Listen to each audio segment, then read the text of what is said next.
Aujourd'hui, on va parler de quel composant électronique. Nous avons la résistance qui dépend de la température, la CTN. La LDR, c'est la résistance qui dépend de la lumière. La résistance, nous avons donc plusieurs. Ça dépend de la valeur de la résistance. Donc on trouve des résistances de ce type-là. Là, ça c'est la diode Zener, elle est en boîte. Ça c'est la diode normale. Et ça c'est le condensateur. Le condensateur il est déjà en boîte. Donc nous voyons ici, on peut lire la capacité du condensateur, c'est 4700 microfarads. Et il travaille 35, donc la tension nominale, 35 volts. Ça c'est une résistance variable, donc on peut faire varier la résistance ici en tournant le bouton ici. Donc, là nous avons un moteur électrique. Alors là nous avons une LED. Là c'est une LED rouge. Donc la différence c'est la tension seuil. Là nous avons un amplificateur. L'amplificateur il a 8 pieds. Donc il y a l'entrée E1-, l'entrée E+, l'alimentation plus VCC, moins VCC. Il y a aussi le COM. Donc c'est un circuit intégré que vous avez là. Nous allons voir le rôle de LDR. Donc on la branche dans un circuit en série avec un ampèremètre, une LED et un générateur. Donc nous avons le montage suivant. Alors l'interrupteur est ouvert, le circuit est fermé, donc nous avons le LED qui est allumé. On va essayer de faire de l'obscurité on va éviter que la lumière entre dans la résistance LDR lumineuse. Donc vous voyez que la lampe s'éteint. Donc une fois la lumière qui arrive sur la résistance lumineuse, la lampe commence à s'allumer. Bien sûr, l'ampèremètre aussi le même. Alors je ferme, donc le courant devient nul parce que en obscurité, la résistance devient plus grande. Lorsque la résistance devient plus grande, le courant est faible, donc il s'annule.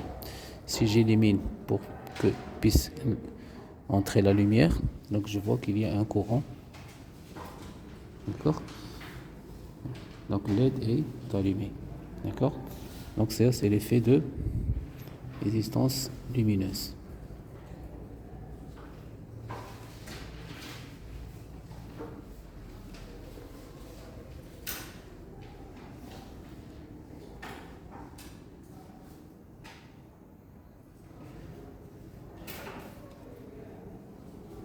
Maintenant, on va essayer de voir le rôle de la diode dans un circuit. Donc, c'est un sens interdit dans un sens et passant dans l'autre sens. Nous avons utilisé donc un moteur en série avec une diode. D'accord? Alors, je ferme. Donc, il y a un courant électrique, le moteur tourne. Maintenant, je vais inverser les pôles pour que le courant passe dans le sens inverse. Donc j'inverse et je fais marcher le générateur, donc il n'y a plus de courant. Regardez bien ici, le générateur il est en marche. Donc la diode il est bloquant maintenant parce que le courant électrique ne va pas passer, il passe dans un sens, alors il ne passe pas dans l'autre sens.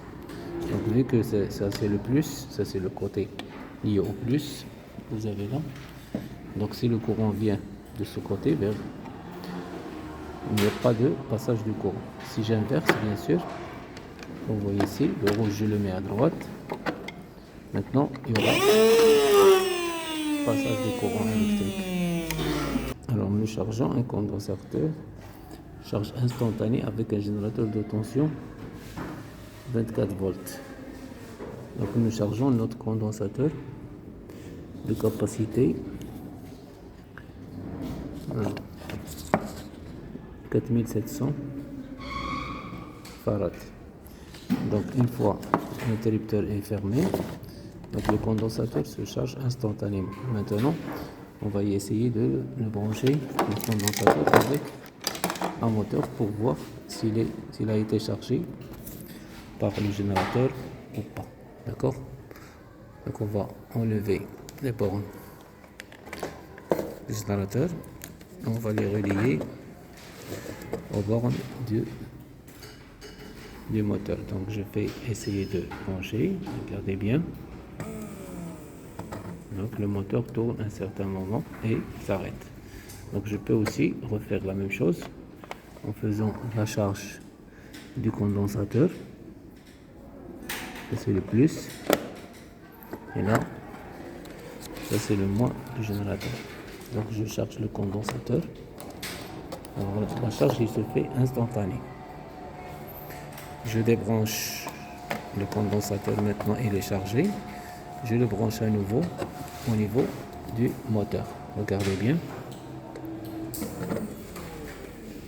Donc le condensateur, il emmagasine l'énergie électrique. On va mesurer la tension au bord du générateur.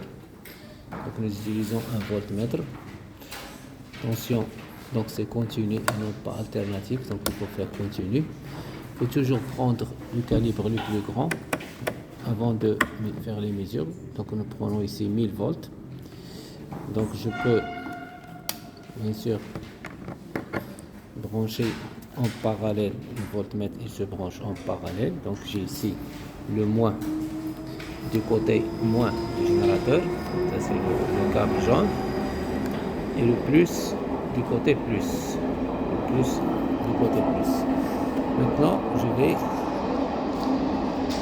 donc on va allumer le générateur, donc on va mesurer donc la tension directe, c'est ce qu'on appelle la FEM du générateur. Donc nous voyons que le voltmètre il indique une faible intensité. Pourquoi? Parce que le calibre il est plus grand. On diminue le calibre petit à petit. Nous voyons que l'aiguille, vous avez là 300 volts. Ça c'est 100 volts. Et maintenant c'est le calibre, le meilleur calibre. Si je passe au calibre 10, puisque la tension est de 24 volts, donc l'aiguille, le voltmètre va être pas supporté. Donc si nous essayons de lire la valeur de la tension, donc on prend la tension U au bord du générateur, c'est le nombre de divisions multiplié par le calibre divisé par 100. Donc ça fait 79. On va prendre 80 fois 30 sur 100. Donc 80 fois 30, ça fait 240 sur 2000. 3 fois 8, 18. 3 fois 8, 24. Ça fait 2400 divisé par 100, ça fait 24 volts à peu près. Donc c'est la force électromotrice du générateur.